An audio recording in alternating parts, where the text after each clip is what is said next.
packets of wisdom. Well, if today is your first time joining us, this is our leadership series. We've been on the leadership series for quite some days. And I want to believe that everyone out there has been getting blessed, has been getting their minds transformed, has been getting their minds renewed. The Bible says that let this mind be in you, which was also in Christ Jesus. And what does that mean? It means that there was a mindset responsible for how Jesus lived.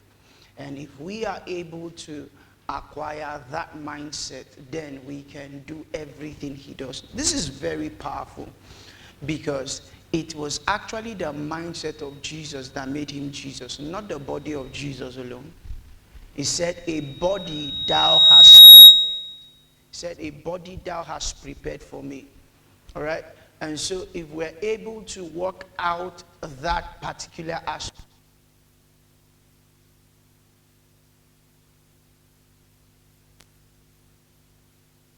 if we're able to learn the mind of Christ, the Bible says, who is he that God can instruct? All right? It talks about the kind of person God can instruct, and he said, yea, we have the mind of Christ. And permit me to say, like I shared yesterday, God has created every one of us to lead in every sphere. He has created and dispensed us to. I use the word dispensed because that's what he does. He sends us there.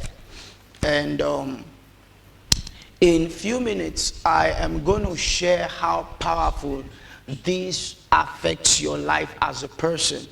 And but before that, permit me to share a story of two very important people that inspired my life. Of late, I read their story, and their stories are just awesome.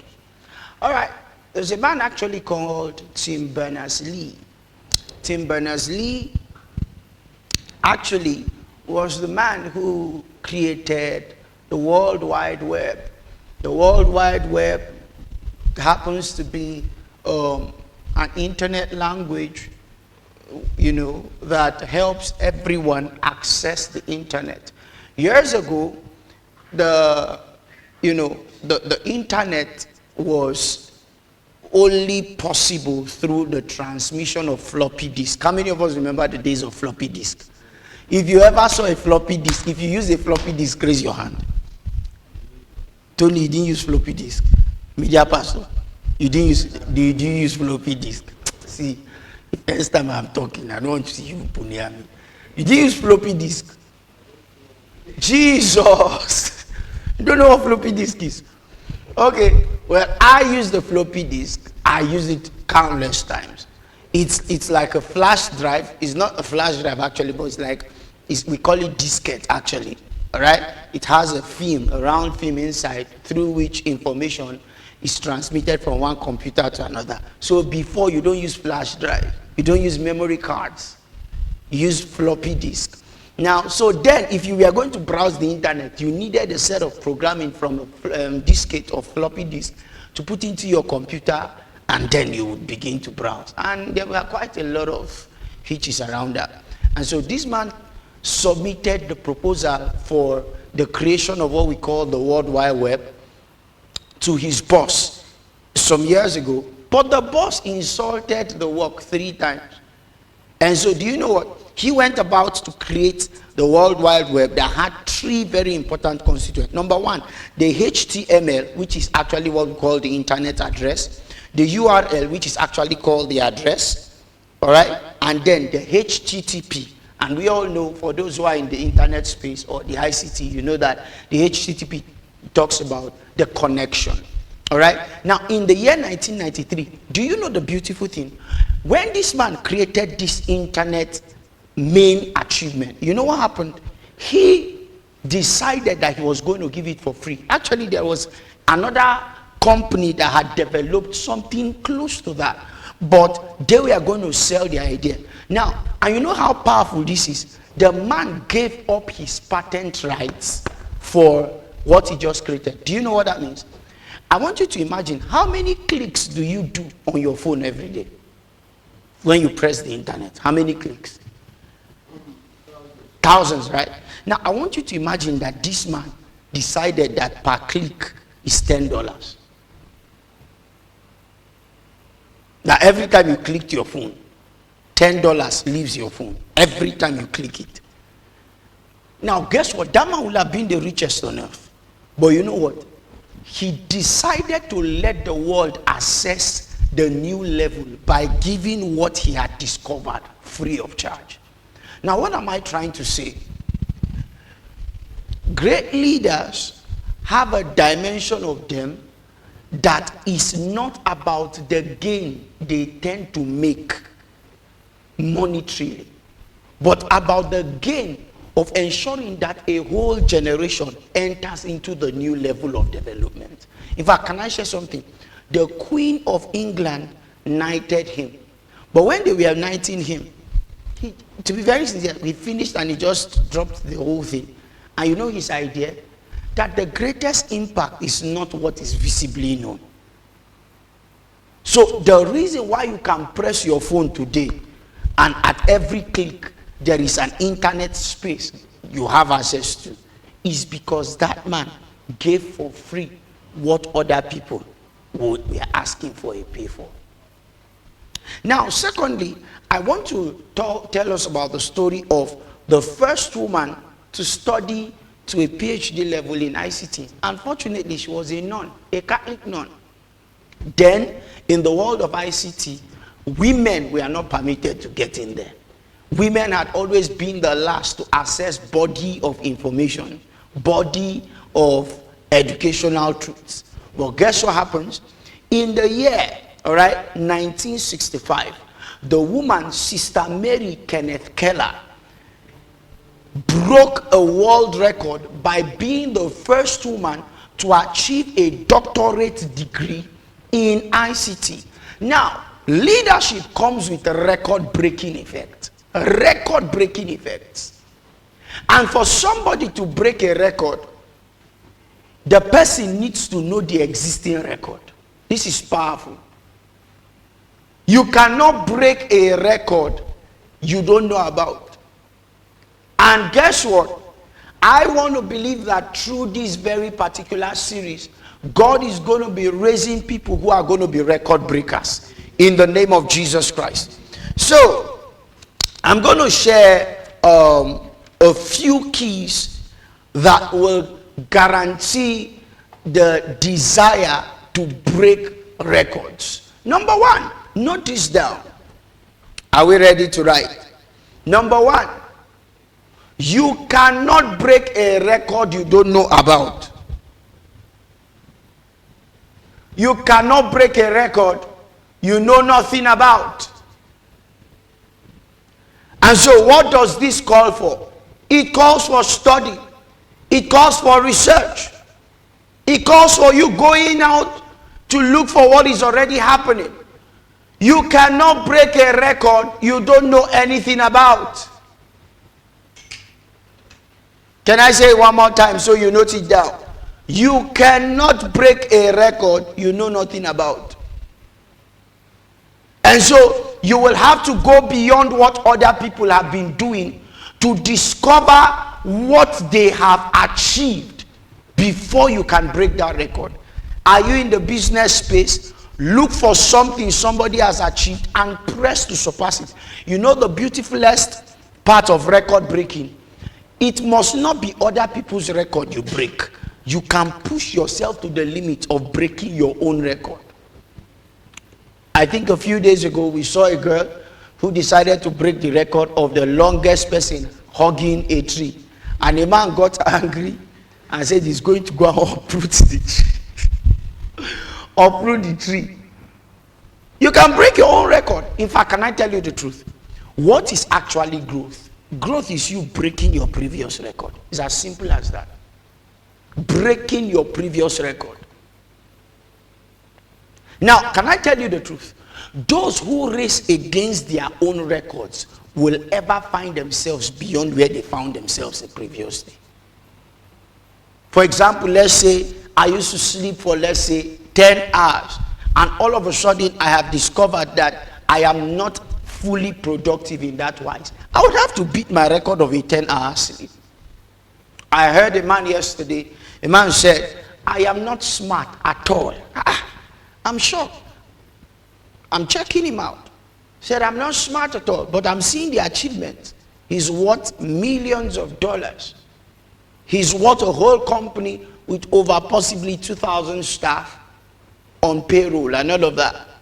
And then the man said, or he says, I am not as smart as anybody I have employed.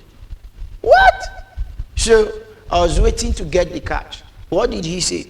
He said, I am just a good duplicator. I copy like my life depends on it. And so I was waiting to hear the main gist.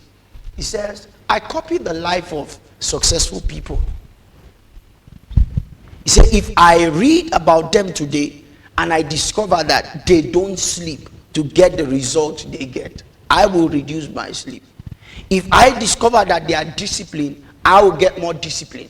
If I discover that there are people who are very diligent, I will get more diligent. If I discover that there are people who are nice, I'll get nice. If I discover that there are people who are very stern, I'll get sterner. And I said, oh dear, very powerful. I think recently I was speaking with a dear man of God whose life has influenced my life very wonderfully. And I think sometimes it's very inspiring how he either sends messages, all right, and the messages don't come. You know the shocking thing? His messages does not come or do not come in the day. It comes around midnight. Most of the times around midnight. And then one of the things I quickly have learned, and I learned this from a mentor long ago, is that when you see their messages, immediately respond. And you know what? It's always beautiful to be up in the night and see their messages coming. So what does that tell them? It tells them that while they don't sleep, you too are not sleeping. I think it was, what's his name? Dr. Polenenche that was sharing the story about how during the Kingdom, Power and Glory conference or something like that, that this was after 2 to 3, Bishop Oyedepo called him on phone. And he said, nobody on earth can try that except Bishop Oyedepo and his family. Now guess what happens? He picks the call. And Bishop Oyedepo says, wait, you are still awake? He says, sir, you too, you are still awake. So now, you ask yourself a question. Majority, I heard of Dangote that he sleeps around 3:30, 4 a.m. I heard of Femi Otedola, same thing. I heard of Bill Gates, same thing. Jeff Bezos, the same thing. My question now, in fact, the funny thing is that these guys have been caught dozing off, or these men have been caught dozing off during the day. They just take a quick nap and they're up. My question is this: what is giving you that perception that you will be all sleepy and achieve their same results? There are some of us, to be very sincere, you need to cut down on a lot of things. You have to learn to beat your own record right now. Do you know the reason why you keep possibly going late to work? Is because you've decided not to beat your own record.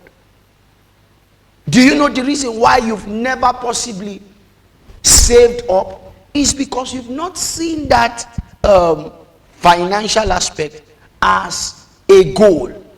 You've not seen it as a record to beat. Do you know the reason why many of us have not made? I think it was yesterday, I and Tony were sharing something, and then I saw a video online and I sent it to him. It was about the CEO of Ben Bugatti estates in Dubai. That would be United Arab Emirates area.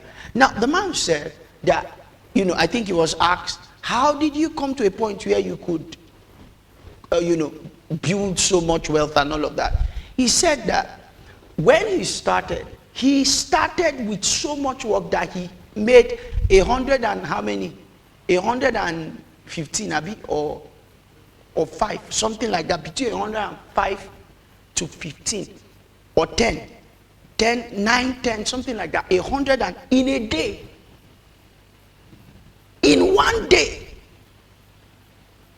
Now, I want you to imagine, please, even if you're a pastor, to have the time to make so much calls in 24 hours, and then you're attending to other things, just to sign a deal. And the funny thing is that he has not ended. And you know the shocking thing he said? Let me tell you, growth principles and leadership principles are generic. There's nothing too private about it. You are either ready to do it or not. You know what he said? He said that he wakes up every day as the first day he started. Meaning, there is no day he wakes up with the mindset that, oh, he knows so much, so he just needs to rest. And I guess this is one of the things that makes many people who are great come down. The sudden decline of either grace, virtue, capacity, discipline, and all is a product of those who forgot the discipline with which they started. Write it down before we take a short break quickly. The people who have been able to maintain steady growth is a product. The attitude of those who have been able to maintain a steady growth is a product of a discipline to never forget the discipline culture with which they started. When we come back, we'll talk more on this. Let's take a short break.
Welcome back.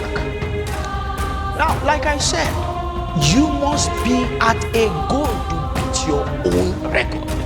And so, how do you get your record? Like I said, you have to research out your record. You have to research out the record of those who have done. Can I tell you the truth? I am so sure that the Church of God in the next few decades will be building auditoriums that can seat 1 million people. You know why? There are people whose plan now is to beat the record of our fathers in faith, not out of competition, but to take the step a bit farther than what it used to be. Now, if a man of God right now is building an auditorium that can seat 120,000 people, guess what? With the highest or the widest roof span record on earth, guess what? In the next 10 years, there are going to be people who are going to beat that record at a floor level. But right now in his generation, he is after the records. Now, this is off competition. This is not about competition. I saw something yesterday, a man said, he said, how do you think you want to be successful and not attract visibility? Success will attract visibility. Competition is about the mind. It's not about what people think. You know, there are some of us people have kicked out of major strides that would have changed their lives simply because somebody told you it was going to be competition.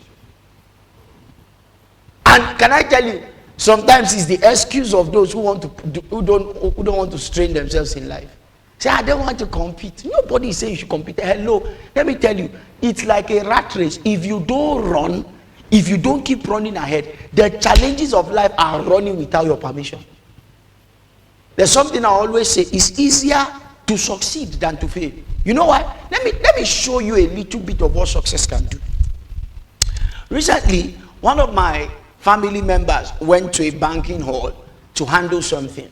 And then in that banking hall, by God's mercies, we have people who have been inspired greatly by our ministry. So this my family member went to the banking hall to do something, but then one of the guys or two of the guys who have been inspired by our ministry were there, and then the man just lifted up his head, and the queue was long, all right, and then he just, according to him, he's like, he saw somebody like me, and then he turns, okay, it's not a guy, it's a lady's face. And so I didn't even know that I and my sister had such a resemblance. So he calls her. He said, "Are you Apostle's sister?" She said, "Yes." He said, "Oh yeah, come, let me help you." Now it was when they were done, he calls me later to say, "Hey, I saw your sister." And then my sister, before, as she was coming out of the bank, it was a call. Apostle, I enjoy today. Now this was me not even there. The presence, listen, your connectivity to success will buy into ways of destiny that your presence may not even be there to do. Now also, I've shared this story before, how one of our proteges in the faith went actually to work on his tooth. He checked it out in Abuja here. They were telling him 250,000 to get the tooth. And I look at that guy and say, if I roll you as rope and I turn you, even if somebody say work all the hours of your life for 3 months, you will get that, but the feeding money will have drained you. So guess what happens?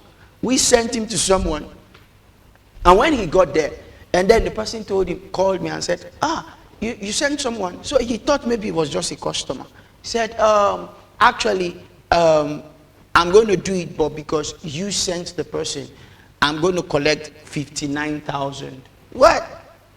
So I'm shocked. The difference between 250,000 and 59,000. And then I said, fair enough, but the truth is this: I have a lot on my plate right now, so we'd have to do a plan to see how we can help in that wise. So when we're done, he had an interaction with the young man. He said, okay, how much now do you have? So Apostle can see what he will complete. Now guess what? Brother said, let me call my father. So he said, who is your father? He said, Apostle is my father. He just called me on phone and said, Apostle, I'm done with it. Don't pay anything. Literally, my wife was shocked. Now, this is what access to success can give to you. There are family members of yours you will never have to worry about their responsibility if you succeed. Do you think? Because the truth is that wherever they are, the honor that is on you rubs off on them. So when you are succeeding, this is one thing people don't get. When you are succeeding, you succeed with almost everybody. But it's very shocking most times when you are failing, you fail alone. Because even your family do not want to associate with you. Once in a while, when you come home, they cannot throw you off. But the truth is this: when you fail, it's the funny truth. The Bible says even the brethren, the neighbors of a poor man, hate him. Do you understand? Just for being poor, the fact that they cannot come and borrow from you or beg from you, they hate it. And so there has to be, see, it's a real truth. Listen, there has to be, I will always tell somebody, whoever does not want to succeed is truly selfish. You know why? It means you just want to take care of only you. It was God that gave Joshua the wisdom for success. And he says, this book of the law shall not depart out of thy mouth, but thou shalt meditate therein day and night, that thou mayest observe to do all that is written in it. He said, for therein thou shalt make thy way what? Prosperous. Meaning there is a prosperity of it. And thou shalt have what? Good success. There are people, can I tell you the truth? Just to tap into the success matter a little bit. There are people whose life will never have a meaning until you succeed. I want to take, for example, as God keeps improving this ministry, for example, grows, builds a space of possibly 500,000 seater auditorium, and not the one that you build and then you're looking for who to fill it. Fill the people. Now, do you know that there are people who God has sent to follow you? The reward for followership is that they enter into their rest with you.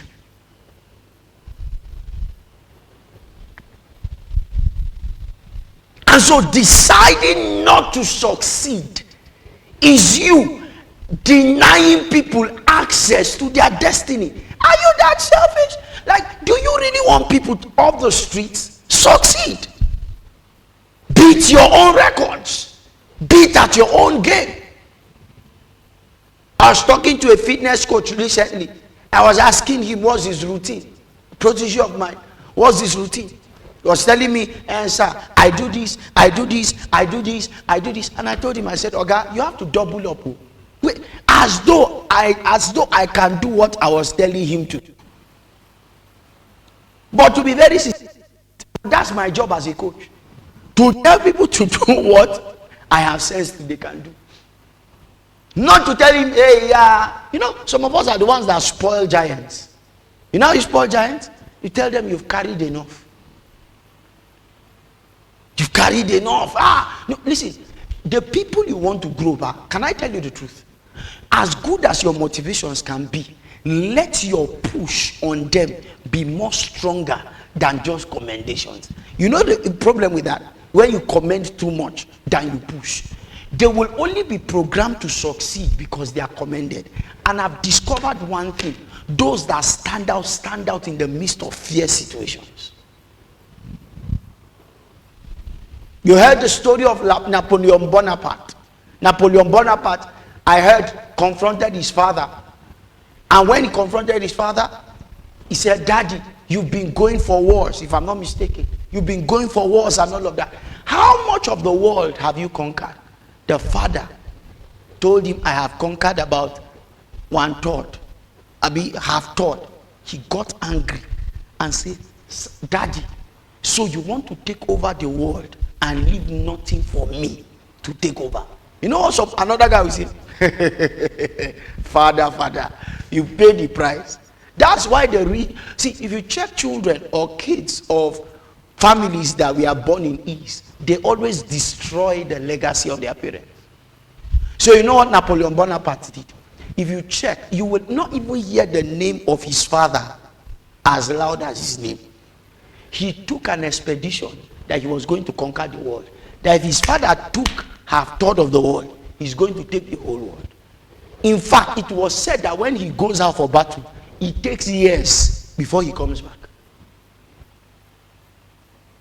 Now, one time they were going to go and conquer an island, and the island prided itself in the fact that nobody could cross the sea to access them, and they were the only ones that built the ship, because that was how they traded.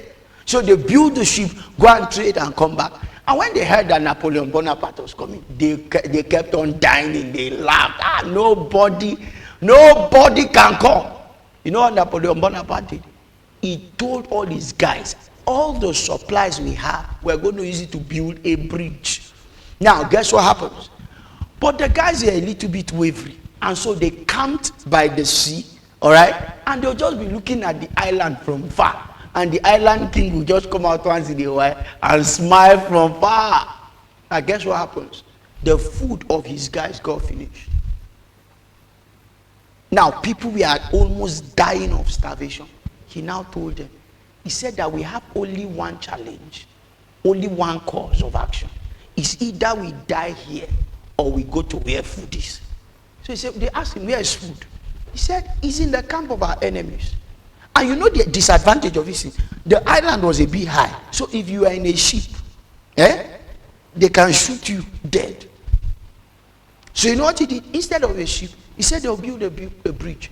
They started building the bridge. Now they were able to sneak up because those people did not believe they could do it. They had not seen a bridge cross. Now I want you to imagine the risk some of the soldiers had to die in the water building that bridge. Now guess what happens? By the time they were able to maneuver the bridge to an area where that country could not see, they landed. When they landed, you know what Napoleon Bonaparte said? He said, everybody cross over. When they crossed over, he said, burn the bridge. Now, he said, burn the bridge. And recently the Lord gave me that statement, and I knew what it meant. He said, burn the bridge. There are some of you, what is making you still go back is because You've not burnt the bridge. You ended a relationship that has been destroying you as a leader, but you have not burnt the bridge. Can I tell you the truth? Great leaders don't regret the past. They only check on what they can do today to make tomorrow better. I heard this from somebody who is highly connected to one of God's great servants in Nigeria. He said that many people think that that man is emotional when you leave his work or whatever. He says it's a lie. Let me tell you the truth. When you leave, he just tells everybody your season in that system is over, settles you well, and then he asks, what next? For everyone that leaves, he creates a system to ensure that 10 more people replace. Guess what? He burned down the bridge. Some of you, God pushed you to a new space, but you know what is keeping you back? Your house in that old space. Your space in that old space. Well, when we come back, I am going to be continuing that story. Let's take a short break. Thank you.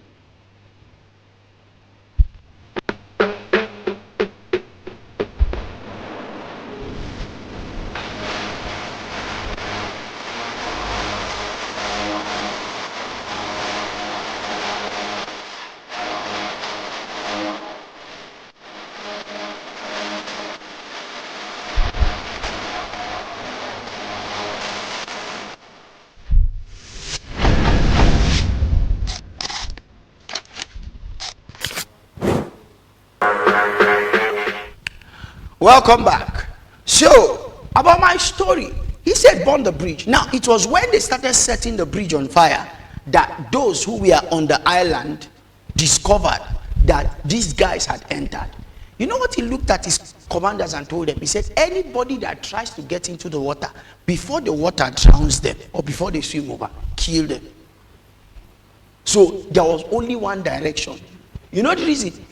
He could not spare any man not to cross. Do you know what? They entered into that country, took over the whole country, emptied everybody, and took over the land. And guess what? That was where the famous saying, burn the bridge, came up. A man who will not take no for an answer will create his own destiny. Write it down. Let me say it again. A man who will not take no for an answer will create his own destiny. And for those who are great, destiny is not left to chance. That's the problem with a lot of nominal Christians. Listen to me.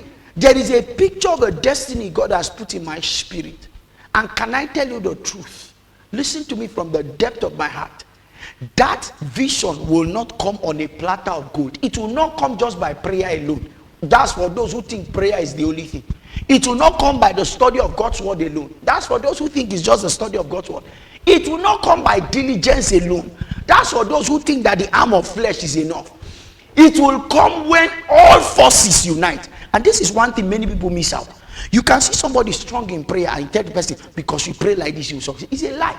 You have to become the strongest in everything people are strong at individually to lead them. It was David that trained these guys. The Bible said this guy would train his slingshot guys from a distance of almost 3 kilometers, as long as they could see the strand of a hair. The Bible calls it the strand of a hair. They could get it. If David was not a giant killer, he could not produce giant killers. Are you hearing me? David killed a giant so he could produce giant killers. David could use the slingshot, so he could raise people with slingshots. David was an instrumentalist, so he could raise people in that. Everything David raised as a section, he was better than that. It was Dr. Miles Monroe that was saying, at age 17, the first thing he did was to break out of religion. You know what religion was? It's a packet that puts people who are morally good in one bunch. That he discovered that by himself, he was asking himself, how come people who go to church don't seem to be drivers? Like, what is there? Why? And there was nothing like record. Maybe, you know, he died having the biggest church in Bahamas. There was no record like that. In fact, he created that record. Nobody cared. Nobody cared. At age 17, he decided he was going to hit a world target, that he was going to create the most famous song, that the whole of his country was going to listen to. Guess what? At age 17, the whole country knew him through his song. He raised a song that the whole country was singing. It was played on radio station, played on TV station, played almost on every major platform. That was the church. At age 25, he started breaking records, global records. Yet born in a poor family. Listen to me. You are the architect of your destiny. And you know the funny thing? Most times when people tell you it cannot be done, you know their ideology about it. What if, see, if you can despise shame, there are many things you will achieve. Can I say it again? If you can despise shame, you're going to achieve many things. Can I even just shock you? Everything you are trying to avoid by shame, you will soon get it when you don't do those things. Everything you would have willingly done to succeed, if you don't do it, life will give it to you. You just have two sides of the coin. You either pay the price now and enjoy later, or you suffer or you enjoy now, which is not even enjoyment. What is chicken? Is chicken enjoyment? If you eat it long enough, you will soon know that it's not luxury. You will eat fish. Some of you, all that is in your heart is the day I will sit down and eat catfish pepper soup. Well, let me just tell you, there is a way you will eat that timber. When you see it, you will throw up. I'm telling you, real truth. You will soon discover that what you truly call enjoyment is the fulfillment you get from succeeding in an area you've always desired to succeed in. You will soon grow up to know that. That's why great people will pay any price, including deny themselves certain luxury to get to where they should get to. My question to you this morning is this: what is the bridge you've not burnt? What is, and let me tell you one thing with Satan. All right, this could be the first time you're hearing me mention Satan in this matter. Satan, if I were Satan, God forbid, and I want to attack you, some people think that Satan comes the way it comes in Nigerian movies. It's a lie. That's not Satan. Those are baby demons. Satan does not send thunder to come and scatter just one person like that. Those are wicked demons. Satan's greatest strategy is deception and manipulation. If Satan was to destroy you, what will he do? He will give you enough excuse to find out the area of your soulish commitment, of your emotional commitment, and attack it. If he knows that immediately your father just calls you, my son, I need you now. Guess what? Even your father will be shocked at how he starts calling you.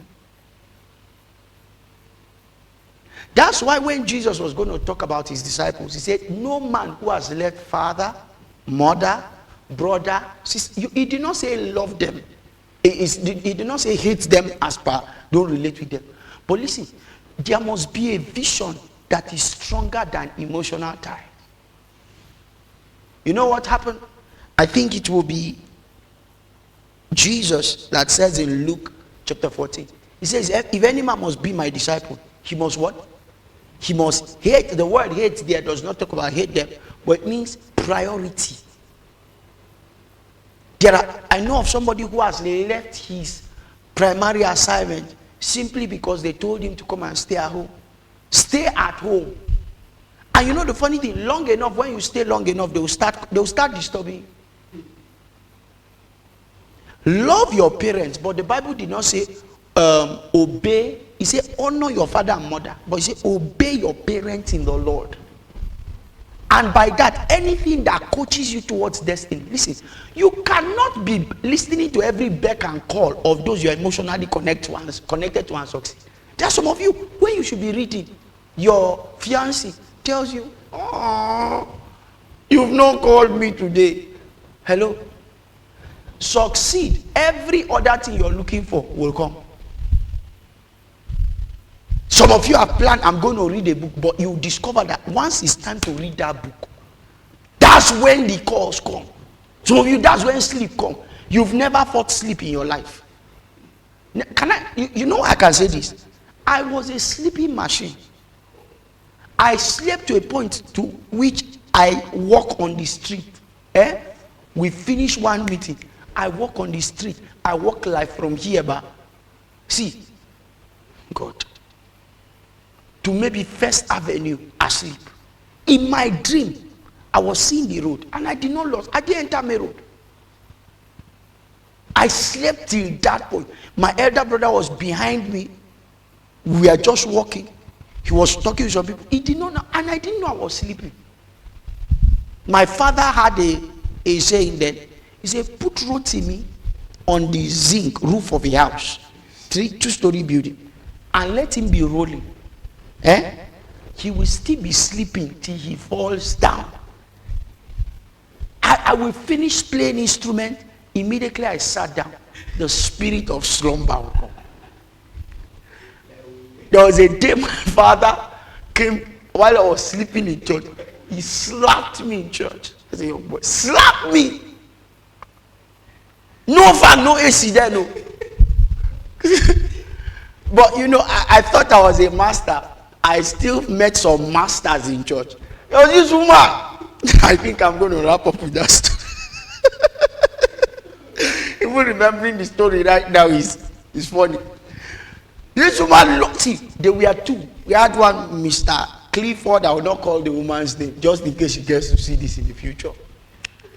The woman so slept to a point, and she comes with this blanket. The blanket is like bed surrounding her. Do you understand? It's not covering. It's like, so you can sleep inside and just put yourself on the chair and you feel you're on bed. It's that thick. Then she puts wrapper inside. Then when it's time to sleep, she just buries her head, just hears out. Service. And then one time my father came. My father, his service, see, if he preached for 1 hour, 30 minutes is calling names of people who are sleeping. Bro Clifford, will you stand up? With speaker. Bro Clifford is an usher. He would stand as an usher. And he's nothing. Oh, you will have thought it was the work he does. But no, he doesn't go to work on Saturdays. But you like this. Then you call the other woman. One time, my father was so angry. He brought a cup of water, glass cup, filled the water to the brim, and gave the woman to hold and stand. That if this cup break, the woman stood up, held the cup. It did not shake. She slept throughout. Slept. See, I am my elder. You know that day, you know when you came prepared to sleep, but when you see sleep, you're like, my God. You're humbled. Lord, wait, oh, this is really a master at work. Now listen, to be very sincere, shocking thing, I cannot tell you where any of those people are. If I was ever going to succeed, I had to beat sleep. And you know what God did for me? He told me, Rotimi, if you will beat sleep, leave the bed. I stayed for almost 15 years sleeping on the floor. Today, sir, I remember my wife telling me a few months ago, she said, Apostle, tell me what price will I have to help you pay to ensure that you keep pushing and developing yourself? He said, you used to tell me that you don't need to sleep on the bed. It's like because God brought breakthrough. That sharpness you used to get in discipline seems to be going down. He said, should we take away the bed and start sleeping on the floor? I will join you if it will motivate you. Now guess what? To God's glory. To God's glory, we are back to the floor. Don't have it a king size bed. Not me. We. And trust me, there's one ant that is wicked. If that ant bites you,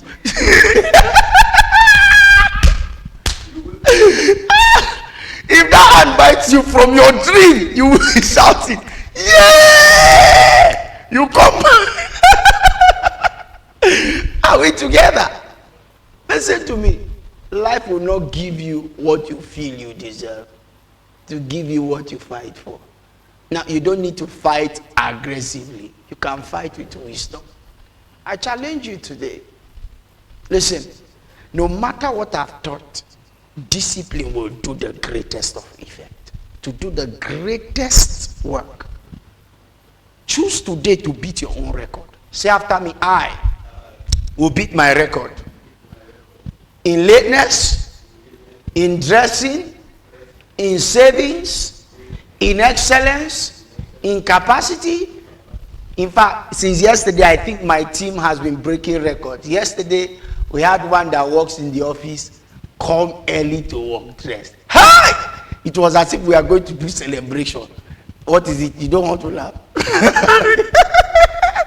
Yes! Sincerely! And now, if you ask, funnily enough, if you ask somebody, him then, when he used to be where he was, can you work from morning till 6 p.m.? He will say no. But now, I think he works 6:37. In fact, even after the work, he still works. Everybody can stretch. They have not just been trained enough for it. Like a dear, powerful mentor said to us yesterday, he said, put in front, and I'm going to talk about this tomorrow. Remember, we are talking about assessing corridors of power, right? Within this facet. So we are going to go much more into that tomorrow, all right? He said, put templates and examples, examples, templates, and models in front of those you want to train. Let people be able to see people do beyond what they think they can do. And trust me, excuses die when templates that can do better are before them. So I want you to go into today having that mindset that as a leader, I can beat my own record. Beat your own record. And beat the record that already exists in your field. And watch yourself stand through. Remember, life does not know who took third position. It only knows the first and then the runner-up. And you were created to be the first. God bless you. I love and celebrate you. See you same time tomorrow. And remember, go back and download our first week leadership series from episode 1 to episode 5 to shift your leadership module and scale your leadership capacity. Thanks for joining us. Good morning, everybody. Have a blessed day. Bye-bye.